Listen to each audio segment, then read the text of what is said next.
2025 기아 타이거즈. 새로운 중심타자 위즈덤의 등장, 그의 파괴력은 과연 어느 정도일까? 기아 타이거즈는 지난 2024년 시즌에서 강력한 타격과 탄탄한 마운드를 앞세워 우승을 차지하며 최고의 순간을 보냈다. 하지만 우승을 지켜내는 것은 더 어려운 법이다. 2025 시즌을 앞두고 기아는 전력 보강과 팀 조직력 강화를 목표로 스프링 캠프를 진행했다. 특히 이번 시즌 가장 큰 변화는 외국인 타자의 교체다. 작년 타선에서 중요한 역할을 했던 소크라테스 브리토가 떠나고 메이저리그 출신의 강타자 패드릭 위즈덤이 합류했다. 위즈덤은 메이저리그에서 88개의 홈런을 기록한 장타력 있는 타자로 평가받고 있다. 그러나 메이저리그에서의 성적이 KBO 리그에서도 그대로 이어질지는 미지수다. 기아는 스프링 캠프에서 기존 선수들의 기량을 점검하면서 새로운 타순을 구성하는 데 집중했다. 이범호 감독은 스프링 캠프 기간 동안 다양한 타순을 실험하며 최적의 조합을 찾기 위해 고심했다. 기존 선수들과 신입 선수들이 조화를 이루며 시너지 효과를 낼 수 있는지, 특히 새로운 외국인 타자가 팀의 공격력을 얼마나 끌어올릴 수 있을지가 관건이다. 기아의 목표는 명확하다. 2025년 시즌 2연패 달성이다. 이를 위해서는 강력한 타선이 필수적이며 그 중심에는 위즈덤이 있다.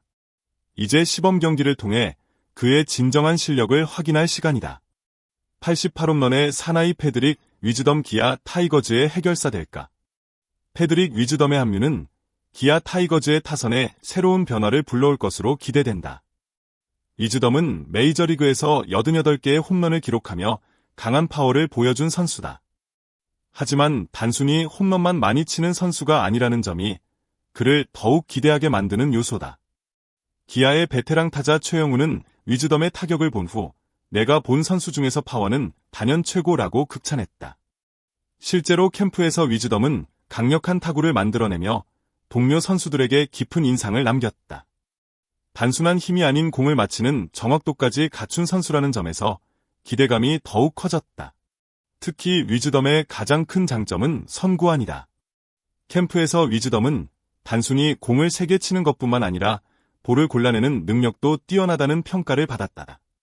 메이저리그에서 많은 홈런을 기록한 선수들은 흔히 삼진이 많다는 단점이 있지만 위즈덤은 삼진율을 줄이고 필요할 때 볼넷을 골라 출루할 수 있는 능력을 갖춘 선수다.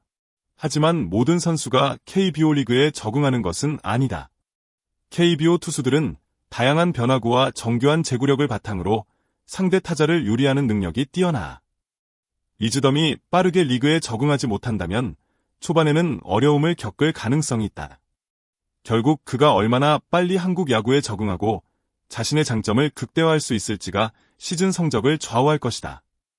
핵심 타순의 변화. 4번 타자는 위즈덤이 적합할까?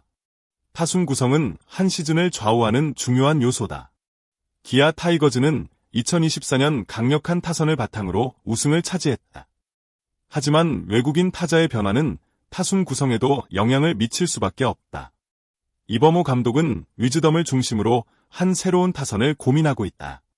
현재로서는 위즈덤이 4번 타자로 배치될 가능성이 높다. 4번 타자는 팀의 중심 타자로서 득점 기회를 최대한 살려야 하는 역할을 맡는다. 위즈덤이 가진 장타력과 선구안은 4번 타자 역할에 적합해 보인다. 특히 주자가 있을 때 한 방을 터뜨릴 수 있는 능력은 큰 장점이다. 이범호 감독은 주자가 있든 없든 위즈덤이 나가서 한 방 쳐주면 득점이다. 라며 기대감을 나타냈다. 특히 올해 기아는 외국인 타자가 빠른 발을 이용해 출루하는 유형이 아니라 장타력을 갖춘 유형이기 때문에 타선 운영 방식이 달라질 것으로 예상된다. 하지만 위즈덤이 초반에 부진할 경우 4번 타자로 계속 기용하는 것은 부담이 될 수도 있다. 따라서 최영우, 나성범 등 베테랑 선수들이 상황에 따라 4번 타자의 역할을 나눠 가질 수도 있다. 이범호 감독은 위즈덤의 적응 여부를 보면서 시즌 초반 타순을 조정할 가능성이 있다. 결국 위즈덤이 자신의 역할을 얼마나 잘 수행하느냐가 기아의 타선 운영에 큰 영향을 미칠 것이다. 외국인 타자가 모든 시즌에서 성공하는 것은 아니다. 위즈덤이 뛰어난 장타력을 갖춘 것은 분명하지만 KBO 리그의 투수들에게 적응하지 못한다면 부진할 가능성도 존재한다. 기아는 이러한 상황을 대비해 다양한 플랜 B를 준비해야 한다. 우선 위즈덤이 기대만큼 활약하지 못할 경우 최영우가 4번 타자로 이동할 가능성이 있다. 최영우는 오랜 경험을 바탕으로 중요한 순간에서 해결 능력을 보여준 타자. 그의 클러치 능력은 여전히 뛰어나며 필요할 경우 중심 타선에서 역할을 수행할 수 있다. 또한 이번 타순의 변화도 예상할 수 있다. 위즈덤이 기대만큼의 장타력을 보여주지 못할 경우 빠른 출루 능력을 가진 선수들이 상위 타선에서 활약해야 한다. 김선빈, 최원준, 김도영 등이 이 번타자로 기용될 가능성이 있으며 이들의 활약에 따라 전체적인 타순이 변동될 수 있다. 위즈덤이 시즌 초반부터 좋은 모습을 보인다면 기아 타이거즈의 타선은 더욱 강력해질 것이다. 그러나 만약 부진하다면 감독은 즉각적인 조치를 취해야 한다. 과연 위즈덤은 기대를 충족시킬 수 있을까? 시범 경기가 중요한 시험대가 될 것이다. 이 영상에 대한 당신의 생각은 어떤가요? 댓글을 남겨주세요. 더 좋은 영상을 만들 수 있도록 동기를 부여해주시고 구독하고 좋아요를 눌러주시고 공유해주세요. 모두 행복하고 건강하시길 바랍니다. 매우 감사합니다.